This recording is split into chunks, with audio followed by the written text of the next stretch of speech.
Alright, y'all, so I'm here with another episode review of Darkside of the Ring, and this episode was about Mr. Wonderful Paul Orndorff. Now, I'll go ahead and tell you guys a little bit about what I knew, which was not much. When I got into wrestling, I believe it was around the time Paul Orndorff had just left WWF, so I do remember going back and watching stuff like WrestleMania 1 and a couple of his other premier matches that he had back in the day. But honestly, I didn't know much about Paul Orndorff. And as a casual fan, I don't remember really going back and looking for stuff of him, you know. So when I watched this episode, it definitely hit me. He was a good dude, and it sucks how he went out, man. But let's start from the beginning. One thing I like about what I learned about him is he was a total badass, and I love when I hear about wrestlers actually being badasses, you know, off the camera. I know there was a situation where he was at a bar. No, his brother was at a bar, and his brother got into some kind of scuffle, and he called Paul, you know, for some help. And I guess Paul, he came to the bar and he cleaned house, bro. To the point where even the sheriffs that came to stop the fight and, you know, take everybody in, he laid some of them out too. So, I mean, it is a kind of funny segment seeing police beat in bar on the newspaper from that clip. But, you know, that's just one of many things that made him interesting. Another thing I learned about Paul Orndorff is he actually got drafted and played for the Saints for 4 seasons. I had no clue about that.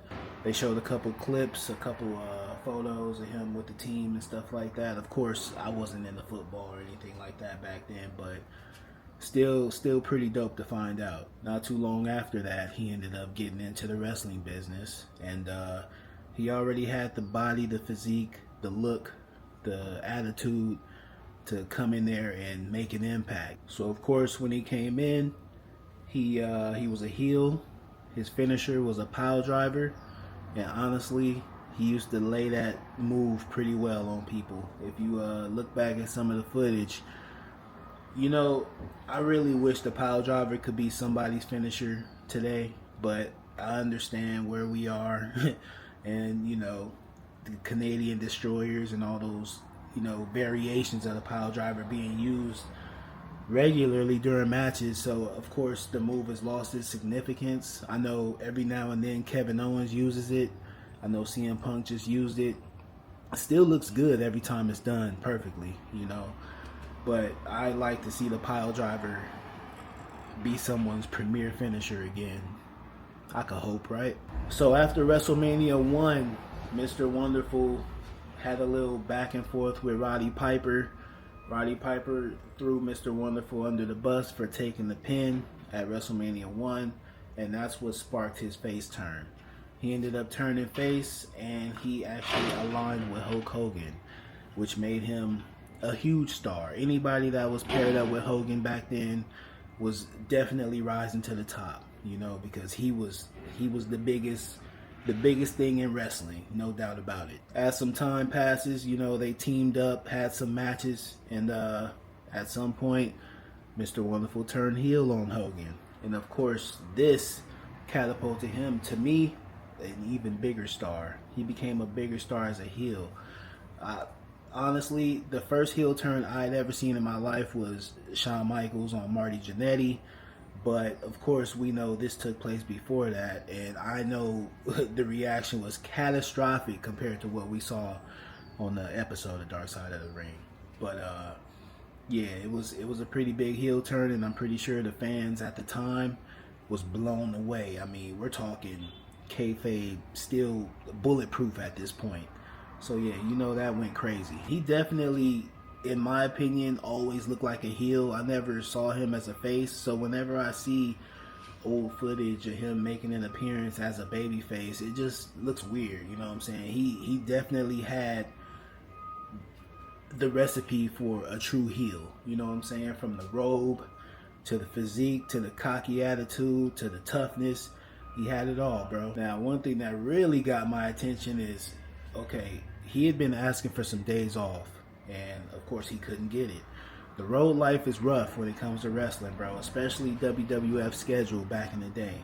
He needed some days off. I guess Vince wouldn't give it to him, and he ended up walking away from the business.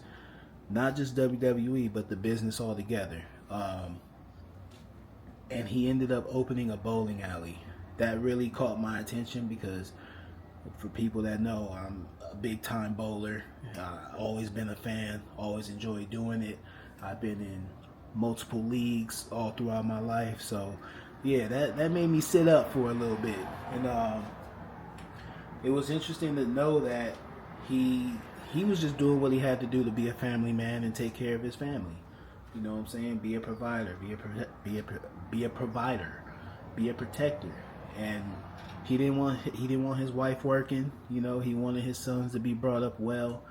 So yeah, he was doing what he had to do, and he started the bowling business. But unfortunately, he was partnered up with some crooks that ended up scamming him during the process, and he ended up losing that business, and he went bankrupt, and he had to do something. So that's what brought him back to the wrestling business, unfortunately. Now, of course, he had already burned bridges with Vince McMahon at this time, so when he got back to the business, he went to WCW.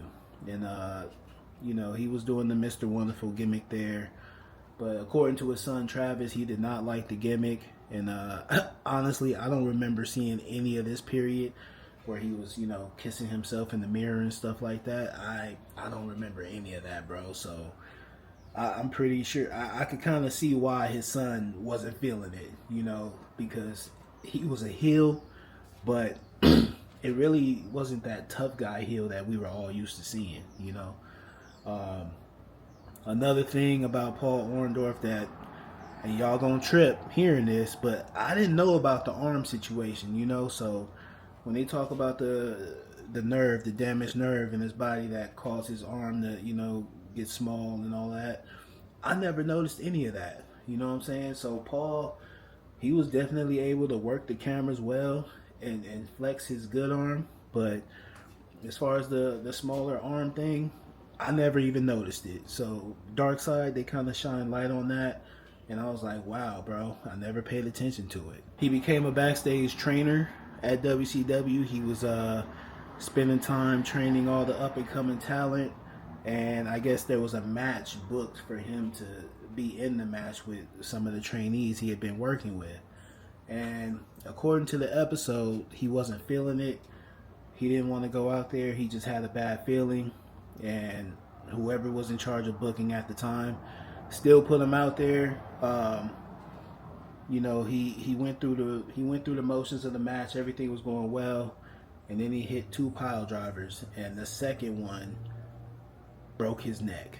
The trainer, as you can see, the trainer that was going up for the power bomb, he tried to go up too early. The timing was off.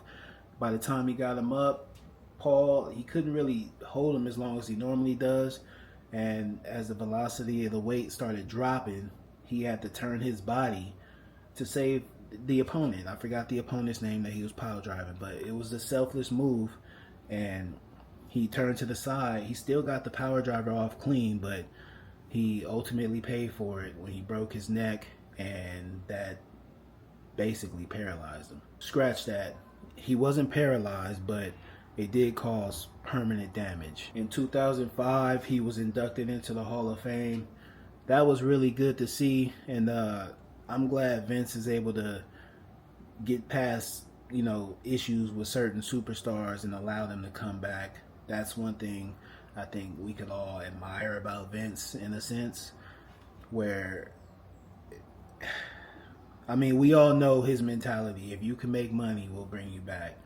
But I mean, I always feel like Vince is going to hold some kind of forever vengeance with people, regardless of the situation. So to see that he was able to come back, get inducted into the Hall of Fame, get the respect for his career and all his hard work, it was really nice to see, man. In 2020, at the time of COVID and all that, he got really sick with pneumonia, and he was in a hospital where he was being mistreated, he was being abused, he was being left alone. And his son Travis, he did something to get him out of it, man. He shot a video which showed, you know, Paul Orndorff in the shape he was in. You know, he had symptoms of dementia that just was constantly rising, and he was going through it. Honestly, this was really hard to see. It was hard to watch because, like I said, all I remember is big, buff, cocky Mr. Wonderful. And to see him in the shape that he was in, it broke my heart, bro. It really did. He had lost a ton of weight. His son was describing how, you know, his memory was just dropping daily, and he kept repeating himself. He kept calling Travis to talk to him, even though they had just talked on the phone and stuff like that. And it sucked, bro. It sucked to see because it sucks to see good people suffer. You know what I'm saying?